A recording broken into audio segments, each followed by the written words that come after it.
ಕೋಗಿಲು ಸಂತ್ರಸ್ತರಿಗೆ ಸರ್ಕಾರದಿಂದಲೇ ಹೊಸ ಮನೆ ಇಂದು ನಾಳೆ ಅರ್ಹರ ಸರ್ವೆ ಜನವರಿ 1ರಿಂದ ಮನೆ ವಿತರಣೆಗೆಂದು ಸಿಎಂ ಘೋಷಣೆ. ಮನೆ ಧ್ವಂಸದ ಬಗ್ಗೆ ಕೇರಳ ಬಳಿಕ ಪಾಕಿಸ್ತಾನ ಖ್ಯಾತೆ. ಸರ್ಕಾರದ ಪ್ರಾಯೋಜಕತ್ವದಲ್ಲಿ ಮುಸ್ಲಿಮರ ಮನೆ ನಾಶ ಎಂದ ಪಾಕ್.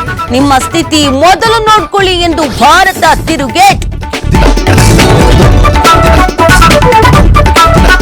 ಜನವರಿ 6 ಇಲ್ಲವೇ 9ಕ್ಕೆ ಡಿಕೆಶಿ ಸಿಎಂ ಆಗೋದು 200% ಕನ್ಫರ್ಮ್. ಶಾಸಕ ಇಕ್ಬಾಲ್ ಹುಸೇನ್ ಪುನರುಚ್ಚಾರ. ಇದರಲ್ಲಿ ಅನುಮಾನವೇ ಬೇಡ ಎಂದ ಡಿಕೆಶಿ ಆಪ್ತ.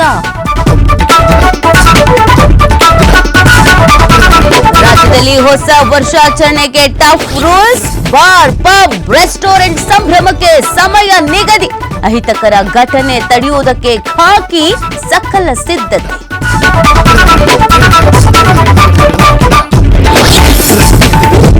ಸನ್ನಿಧಾನದಲ್ಲಿ ವೈಕುಂಠ ಏಕಾದಶಿ ಸಂಭ್ರಮ. ವೈಕುಂಠ ದ್ವಾರದ ಮೂಲಕ ಪ್ರವೇಶಿಸಿ ತಿಮ್ಮಪ್ಪನ ದರ್ಶನ. ನಾಡಿನೆಲ್ಲೆಡೆ ಮುಗಿಲು ಮುಟ್ಟಿದ್ದ ಗೋವಿಂದನ ನಾಮಸ್ಮರಣೆ.